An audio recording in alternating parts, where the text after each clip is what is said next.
Olá, pessoal, tudo bem? Hoje iremos dar continuidade na assistência de enfermagem na gestação, a parte 2 da nossa aula de enfermagem materno-infantil. Na aula anterior, nós começamos a entender e compreender um pouco mais toda a parte de assistência ao pré-natal. Vimos também os principais cuidados de enfermagem no pré-natal, cuidados relacionados ao cartão da gestante, cuidados no desenvolvimento da gestação, aceitação da gestação com preparo psíquico, físico para o parto e para a maternidade. Também vimos os direitos da mulher grávida, os direitos reprodutivos, todos relacionados à gestação no período pré-natal.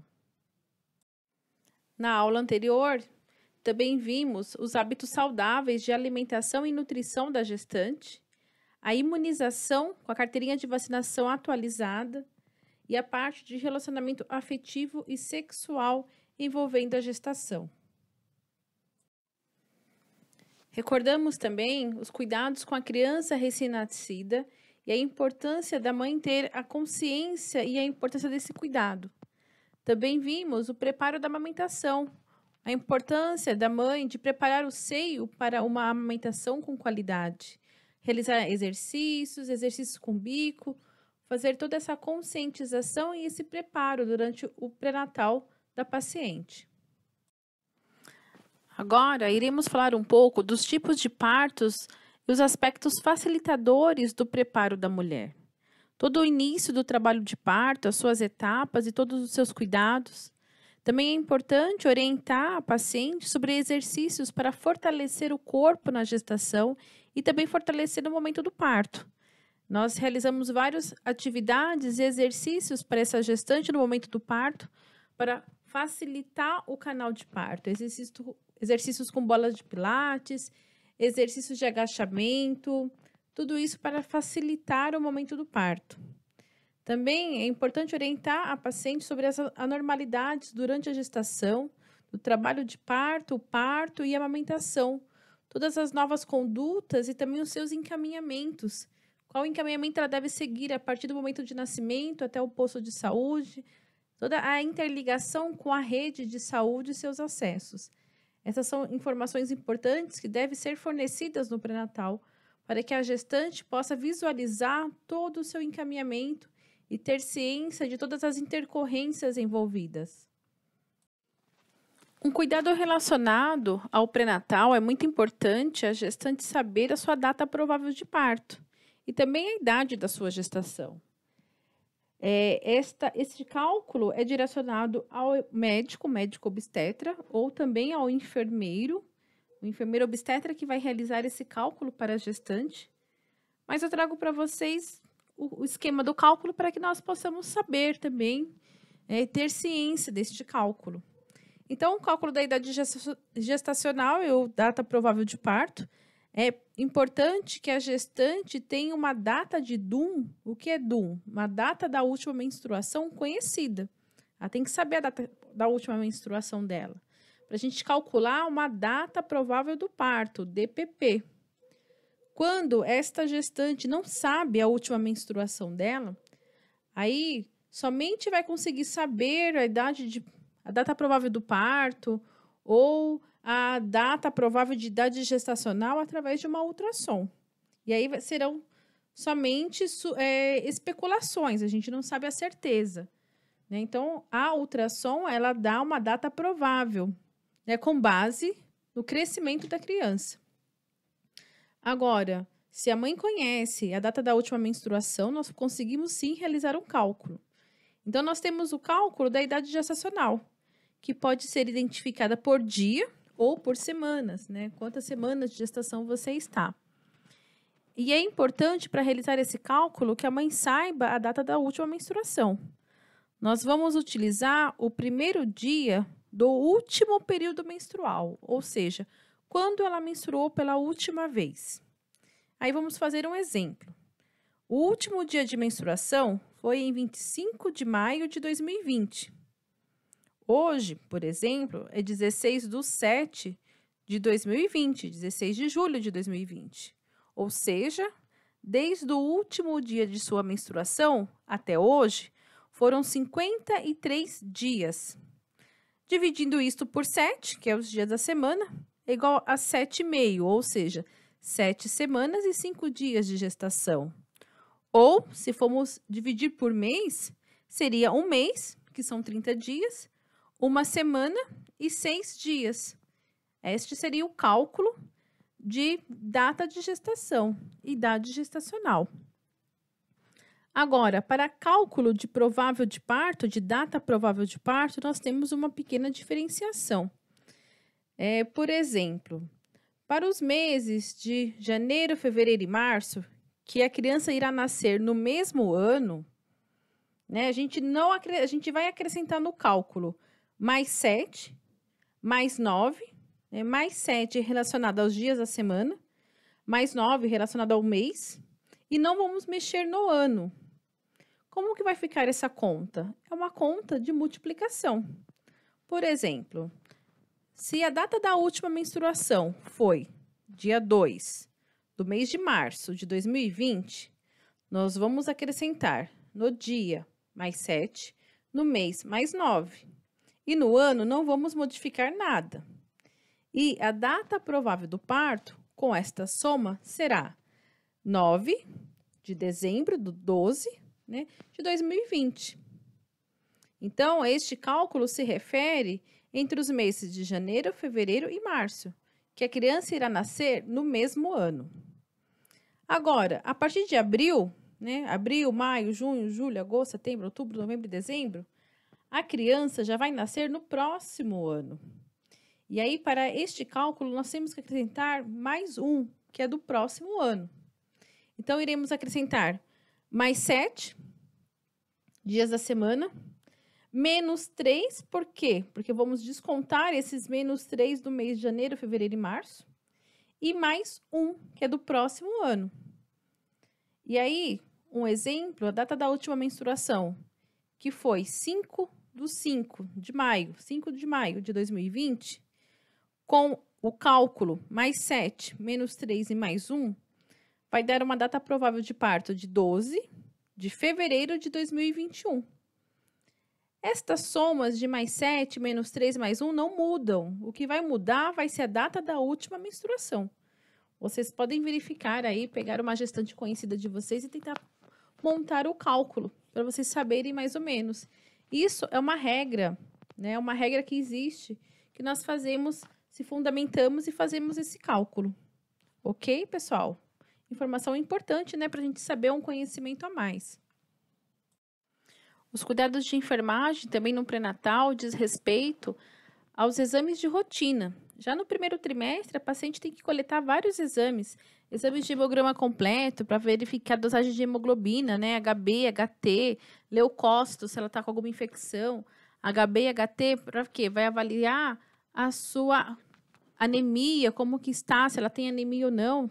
HB, hemoglobina, HT, hematrócito. E aí nós temos grupo sanguíneo e fator RH, que é importante ela saber qual que é o grupo sanguíneo dela, qual que é o fator RH, né? Sorologias para vários tipos de doenças, sorologias de sífilis, né? Testes de anti-HIV, exames de parasitológicos, exames de glicemia também, para ser identificado alguma diabetes gestacional, além de exames preventivos de câncer de colo de útero, é muito importante ela passar por uma bateria de exames. E a avaliação dessas condições de saúde da gestante vai detectar alguma patologia que pode prevenir doenças importantes nesse RN, né? Doenças de transmissão de mãe e feto. Então, é muito importante ela ser tratada, né? Identificada essa patologia e ser tratada logo no início da gestação, ainda no primeiro trimestre. Os cuidados de pré-natal também são muito importantes relacionados a micro-organismos que infectam a gestante. Por exemplo, a rubéola, né, pode comprometer o embrião, pode causar uma má formação, hemorragias, hepatoesplenomegalia, o que é isso? Aumento de fígado e baço da criança, além de pneumonias, hepatites, encefalites. Então, são patologias muito importantes, são infecções muito importantes que têm que ser tratadas.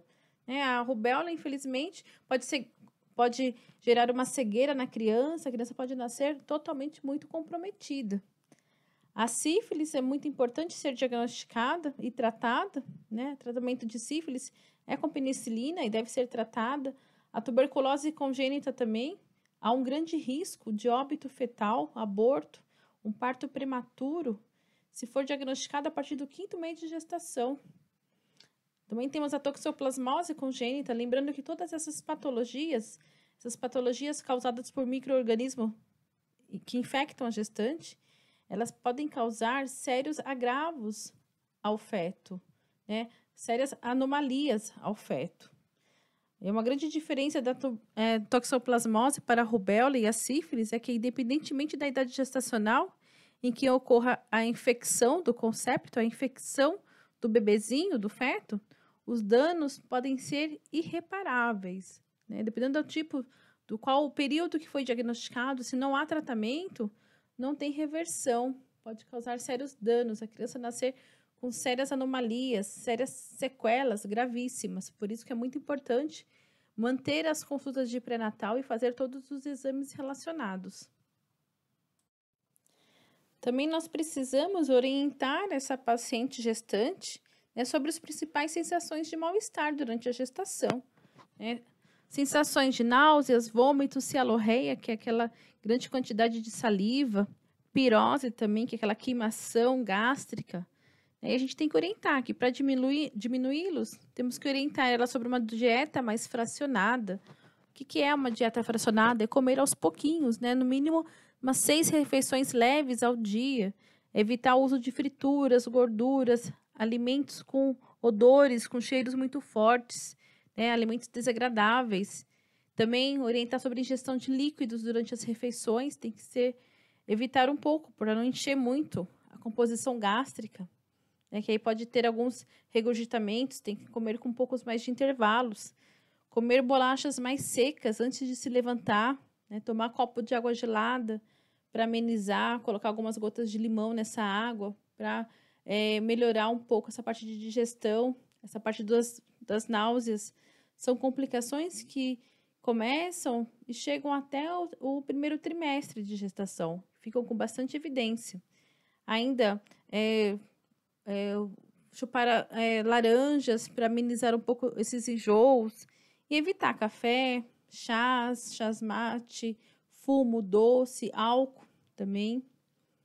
E para sensações de fraqueza, vertigens, desmaios, é importante ela verificar, a gente orientar ela sobre essa ingesta alimentar com frequência para evitar grande quantidade de jejum, né? Orientar sobre uma dieta fracionada, uso de chá, café com açúcar como um estimulante, desde que não seja contraindicados para essa gestante, né? Também orientar para evitar ambientes mal ventilados, né?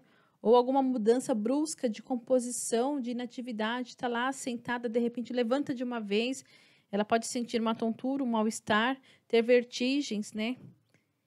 É importante a gente explicar para essa gestante que ela tem que sentar, se acontecer isso, sentar com a cabeça baixada ou deitar sempre no decúbito lateral esquerdo. Por quê? Porque vai melhorar a passagem de circulação para a criança, para o feto.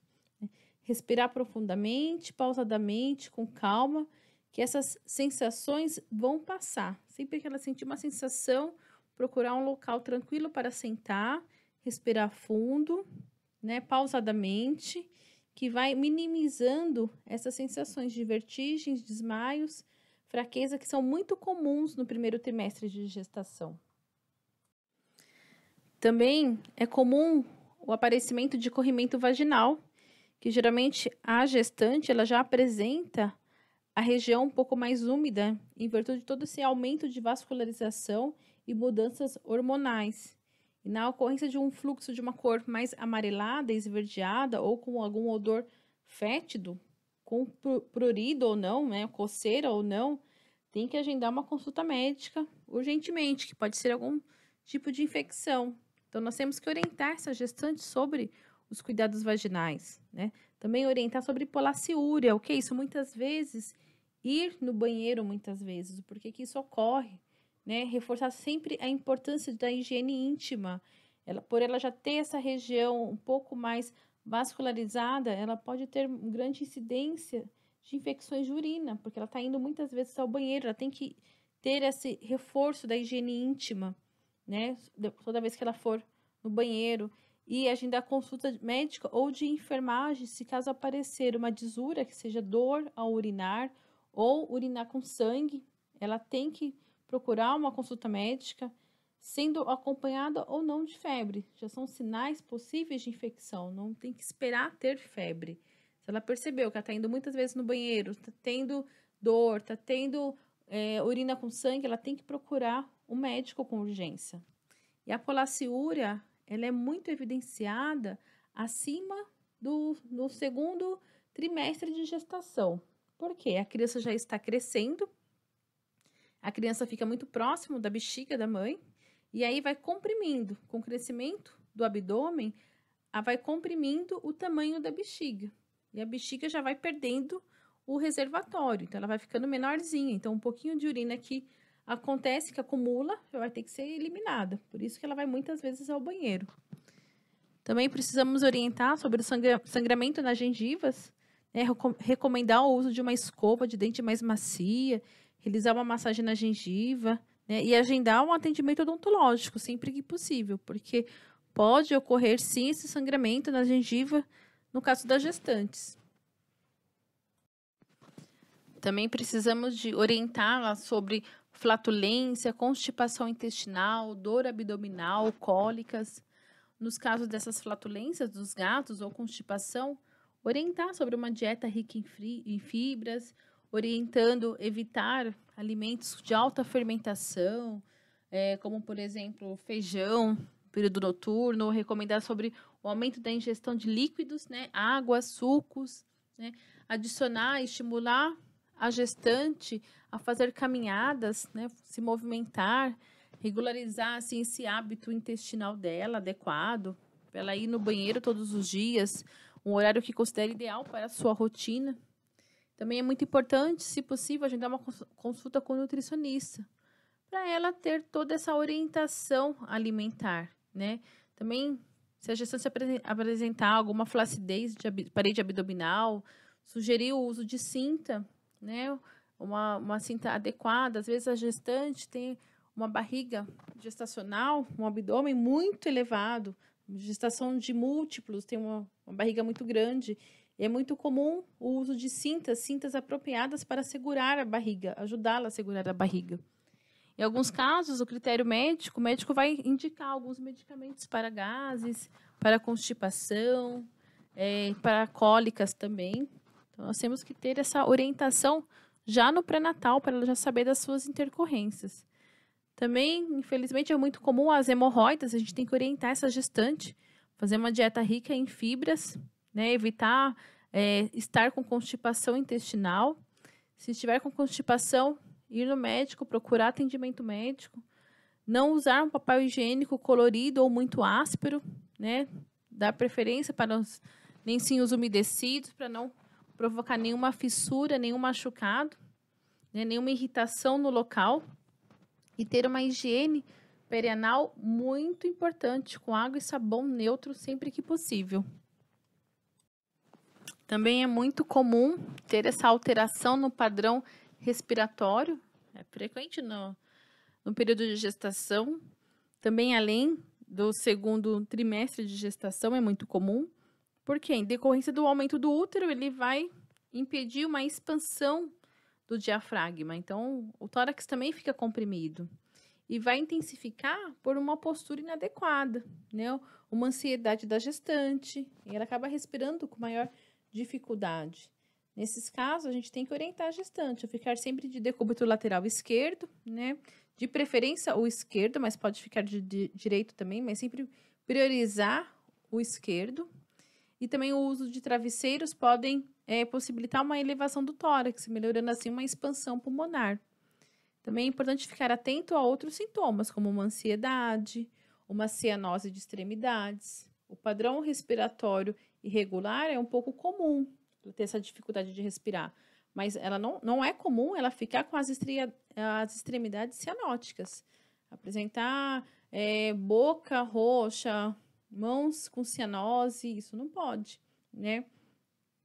E isso pode ser um indicativo de quê? De um agravamento da dificuldade de respirar. E aí ela tem que ir procurar um médico com urgência, que pode se tratar de uma doença cardíaca ou uma doença respiratória. Também é comum a lombalgia, né? Que é uma dor lombar, é muito comum, e recomenda uma correção de postura ao sentar, andar. Nós sabemos também que há um deslocamento de toda a parte óssea da sua pelve, devido ao crescimento da criança e o preparo para o nascimento. Então, a gente tem que orientar ela sobre essa postura, né? Também é importante orientá-la sobre o uso de calçados adequados, calçados baixos, confortáveis, né? Em caso de dor, aplicação de calor local, né? Compressas ou banhos mornos também é recomendável, realização de massagem também é recomendável. A cefaleia, embora não muito comum, mas é importante estar atenta nessa queixa dessa paciente e conversar com ela sobre as suas tensões, seus conflitos, seus temores da gestação, né? Se caso for necessário, até mesmo agendar uma consulta com o psicólogo, e verificar esse controle de pressão, né? É muito importante. Uma cefaleia, verificar o controle de pressão arterial, agendar consulta médica ou de enfermagem para afastar qualquer suspeita de hipertensão arterial ou uma evolução para uma pré-eclâmpsia, que é muito importante, principalmente nas primeiras 24 semanas de gestação. Então, é muito importante ter essa observação, orientar a gestante. Em casos de cefaleia, dor de cabeça, procurar um atendimento médico para verificar a pressão e ir controlando e observando. Também nós temos as intercorrências das varizes e temos que recomendar que a gestante não permaneça por muito tempo em pé ou muito tempo sentada, que ela repouse, né, de 20 minutos, um pouquinho, fazer exercícios com as pernas, levantar várias vezes ao dia, deixar as pernas um pouco elevadas, não usar roupas muito justas e nem cintas ligas ou qualquer roupa muito apertada nas pernas. E sempre, se possível, ela utilizar meias elásticas, especiais para gestantes, meias de compressão, meias de circulação. Os edemas, principalmente de membros inferiores, nós temos que explicar para a gestante que são resultados de um peso extra, né? Um peso relacionado à placenta, ao líquido amniótico e ao feto também. E da pressão do útero aumentado, que exerce sobre os vasos sanguíneos, vai ter uma dificuldade de retorno venoso. Por isso que é muito comum esses edemas de membros inferiores. E eles podem ser detectados com a gestante em decúbito dorsal ou sentada, sem meia. E a gente vai pressionar levemente na altura do tornozelo, lá na região perimaleolar, lá no ossinho, e na perna, né, lá no nível do seu terço médio, né, na região da pré-tíbia, como está mostrando aí a figura.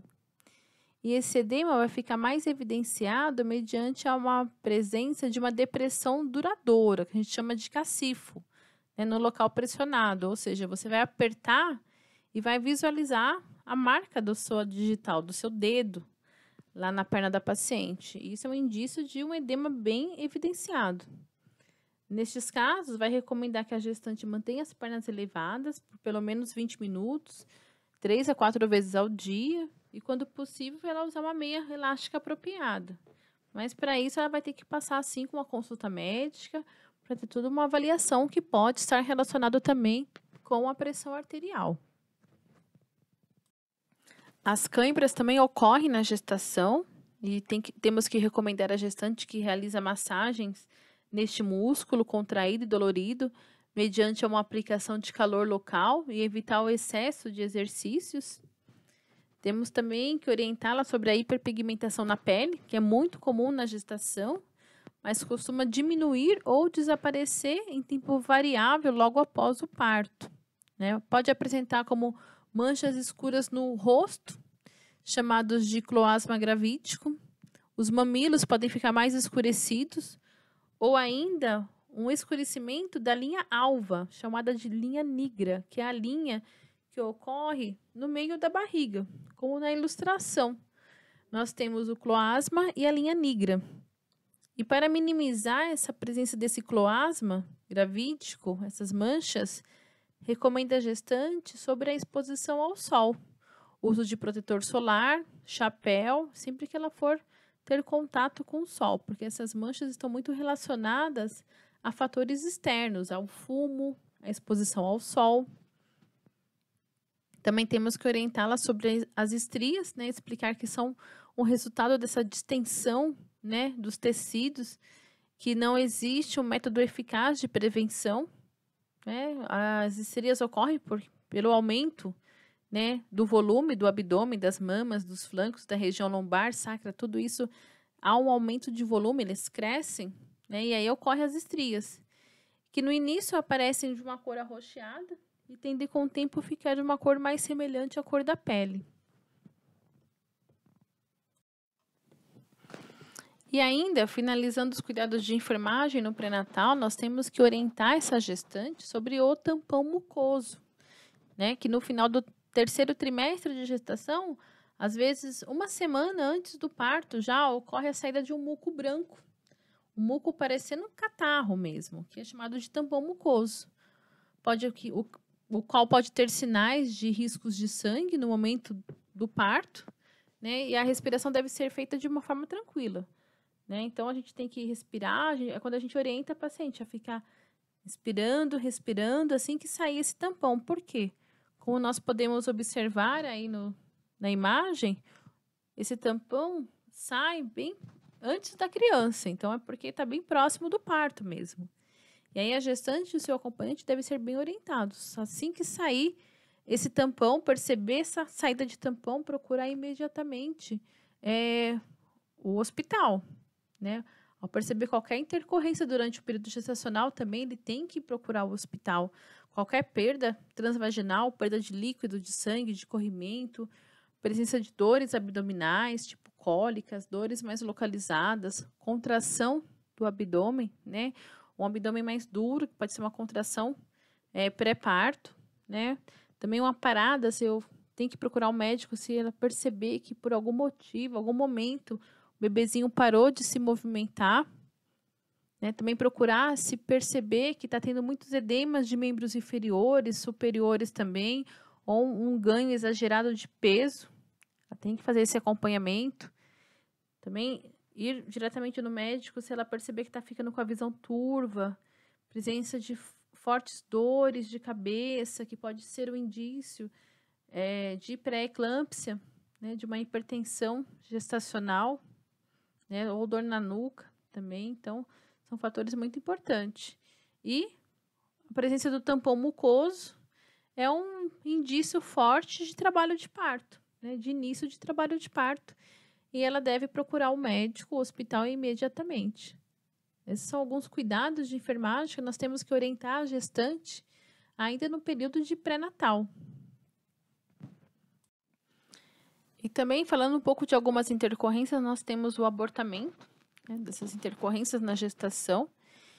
E o abortamento é a morte ovular, né, ocorrida antes de 22 semanas de gestação ou antes de 500 gramas de peso do feto. Esse processo de eliminação do produto da concepção é chamado de aborto. Então, esse processo de eliminação do feto é chamado de aborto. O aborto, ele é precoce quando ocorre ainda até a 13ª semana de gestação, e ele pode ser tardio quando ocorre entre a 13ª e as 22 semanas de gestação. E alguns fatores favorecem para o aborto, né? Fatores ovulares, né? Óvulos ou espermatozoides com defeitos, diminuição de hormônio da progesterona, resultando numa sensibilidade uterina e contrações que podem levar ao aborto. Infecções como sífilis, rubéola, toxoplasmose, traumas de diferentes causas, né? Uma incompetência istmo-cervical, uma incompetência uterina, um mioma uterino, também chamado de um útero infantil, também pode ocorrer, uma intoxicação por fumo, álcool, drogas, chumbo, entre outros. O hipotireoidismo também pode levar a um abortamento, diabetes mellitus, doenças hipertensivas, além de todo o fator emocional pode levar a um abortamento. É importante compreender as terminologias relacionadas ao diagnóstico de aborto. Nós temos a ameaça de aborto, que é uma situação em que há a probabilidade do aborto ocorrer. Não é certeza, é uma probabilidade do aborto ocorrer. Os sinais e sintomas é um sangramento moderado, cólicas discretas e colo uterino com uma pequena ou nenhuma dilatação. Quem vai avaliar esse colo uterino é o médico. O seu diagnóstico é um estudo ecográfico de uma avaliação da situação, para avaliar a situação, ou seja, uma ultrassom. Caso se comprove a existência de uma vida embrionária ou fetal, vai recomendar que a mulher se mantenha em repouso para impedir a ocorrência de um aborto, embora que por algumas vezes seja aconselhável um repouso absoluto na cama, até que os sinais e sintomas cedam, né? Nos casos em que os sinais e sintomas são escassos, apenas é necessário manter o repouso relativo. Qual que é a diferença de um repouso relativo e de um repouso absoluto? O repouso absoluto, a paciente não vai levantar para nada. Vai tomar banho na cama, vai fazer suas necessidades com auxílio de comadre, vai ficar o tempo todo na cama. Agora, um repouso relativo, ela pode rapidamente tomar um banho sentada, utilizar o banheiro. Isso vai depender da situação de acordo com a ultrassom, evitando-se assim as atividades que necessitam de esforços. E mesmo as relações sexuais vão ter que ser cessadas, não pode ocorrer até que o perigo foi ultrapassado. E, eventualmente, pode recorrer à administração de alguns hormônios, algum tipo de progesterona ou de inibidores de contratibilidade uterina, né, de acordo com o caso e o tipo e o período de gestação. Nós temos o aborto espontâneo, que pode ocorrer por um ovo defeituoso ou, subsequentemente, o desenvolvimento de defeitos no feto ou na placenta. Estes abortos espontâneos, eles são proporcionados pelo fato do feto não chegar a nidificar, né, no útero, né, não tem a complementação dele no útero, ele não fixa no útero, ou acaba por se desunir pouco após a sua implantação, né? Ocorre sempre no primeiro trimestre de gestação.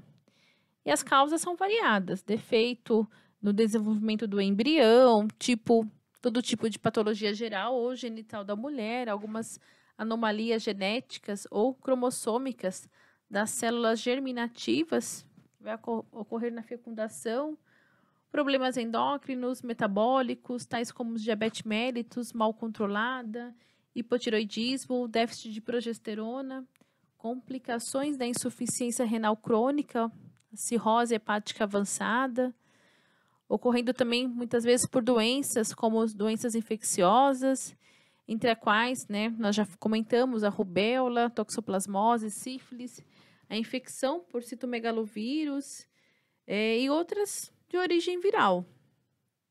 Também pode ser provocado por anomalias do útero, como malformações, tumores, aderências, miomas, etc. É muito importante a gente avaliar a causa, né, e tratar a causa deste abortamento para não ter um novo abortamento, um futuro abortamento numa próxima gestação.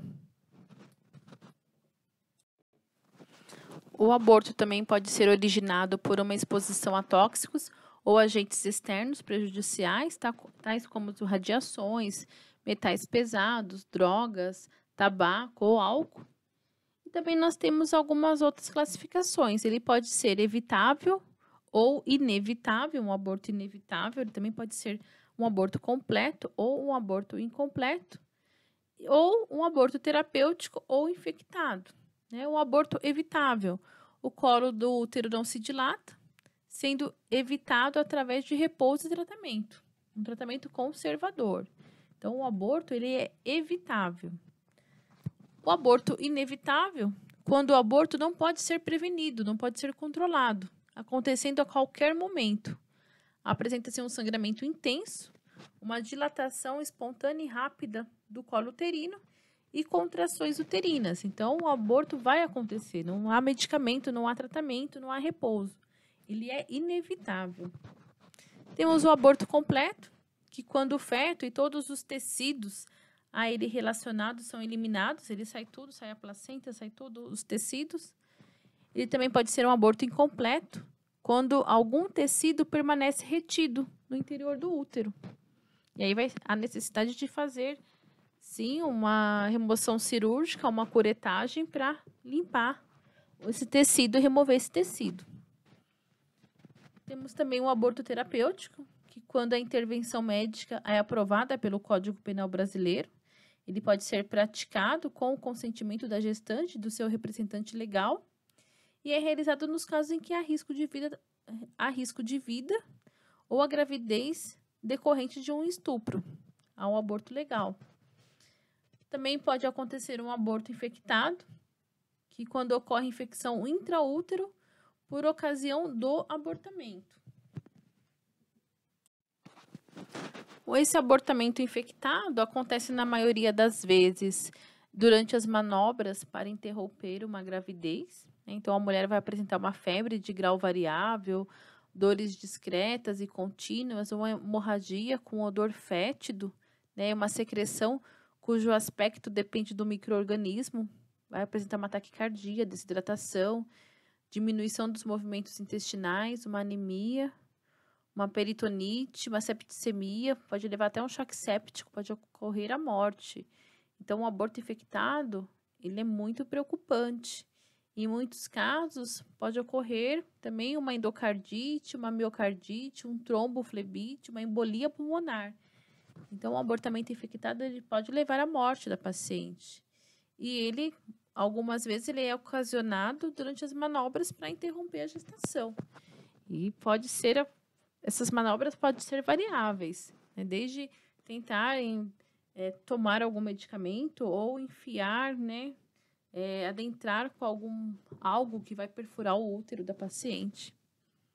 Também esse abortamento pode ser provocado, que essa é a interrupção ilegal da gravidez, o que acaba ocasionando esse aborto infectado, né? Com a morte do produto do concepto, ou seja, com a morte do feto. Haja ou não a sua expulsão, qualquer que seja o seu estado evolutivo. Esse aborto provocado, ele pode ter de idade variável. Eles são praticados na clandestinidade, em clínicas privadas ou até mesmo nas residências, e vai utilizar de métodos anti-higiênicos, né? Materiais perfurantes, medicamentos, substâncias tóxicas que vai levar essa mulher a evoluir para uma morte ou evoluir para um aborto infectado.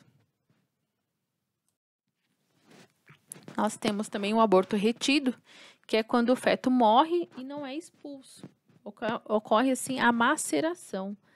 Há sinais de abortamento, porém, pode ocorrer um mal-estar geral, uma cefaleia, uma anorexia.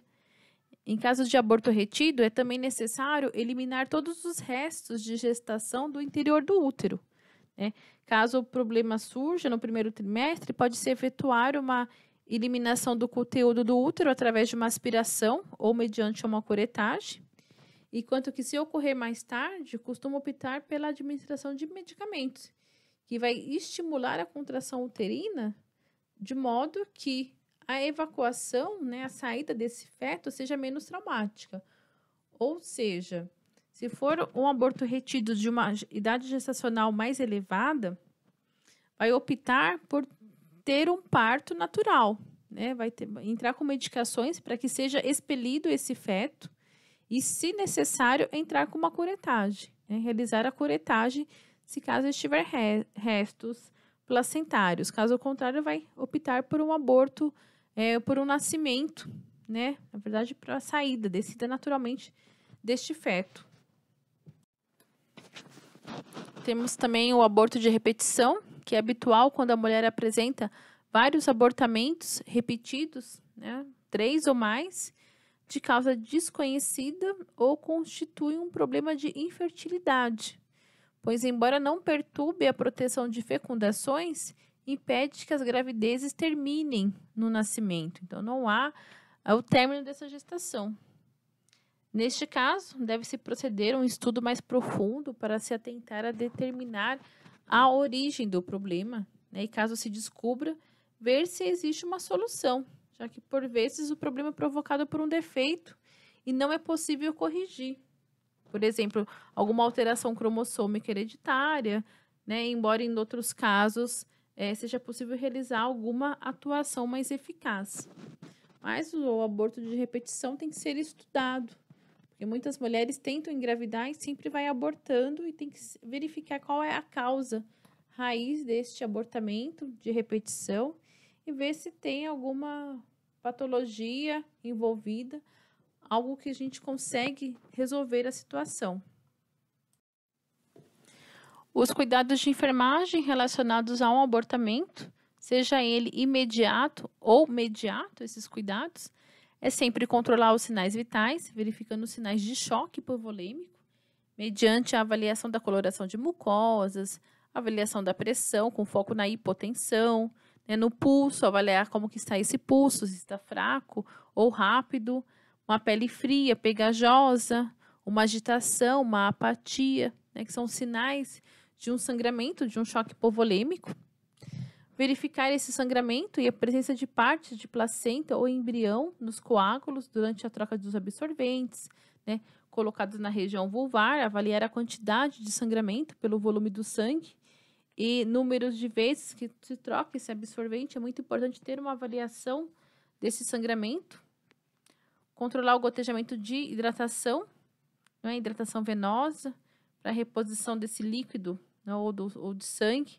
Administrar medicamento corretamente, os antibióticos, o soro, algumas vezes soro antitetânico, depende muito do tipo, né, do abortamento que está acontecendo, analgésicos, antiespasmódicos, ocitócitos, que são as ocitocinas, que vai à realização da contração uterina. Tudo isso conforme a prescrição médica. E a prescrição médica vai avaliar do tipo do abortamento. E preparar a paciente para qualquer procedimento, né? Um procedimento de curetagem, um procedimento de microcesariana, entre outros. Né? Prestar os cuidados após os procedimentos pós-operatórios e procurar sempre tranquilizar a mulher, comunicar qualquer anormalidade mediante a equipe de saúde. É muito importante a gente tomar o cuidado quando nós temos uma paciente com abortamento no setor, não colocá-la ao lado de uma paciente pós-parto. Né? Por quê? Para não causar esse desconforto psíquico na paciente, porque a paciente acabou de perder o seu filho, está ao lado do leito de uma paciente que daqui a pouco vai chegar o bebezinho dela, ou ela está com o bebezinho dela super feliz. Então, a gente tem que pensar também toda essa condição emocional da paciente. Muitas vezes são gestações esperadas e a mulher perde o feto, perde o bebezinho. Então, a gente tem que ter essa sensibilidade, a enfermagem tem que ter essa sensibilidade de não colocar a paciente no mesmo quarto e muitas vezes até em situações, em corredores opostos, né, onde ela não vai ter contato com nenhum outro bebezinho, não vai escutar choro de criança, porque a gente tem que compreender esta parte psíquica da paciente também. O abortamento mexe muito com vários fatores hormonais, já é uma mudança grande no corpo da mulher e na mente da mulher, então a gente tem que ter essa sensibilidade. Nesta aula, nós damos continuidades a todos os cuidados de enfermagem da gestante durante o seu pré-natal e também cuidados de abortamento, nós falamos aqui. Então, bons estudos a todos. Como referência, nós utilizamos aqui o Ministério da Saúde, numa atenção especializada em gestação, parto e pré-parto, e também a apostila da nossa escola. Bons estudos a todos e até a próxima aula.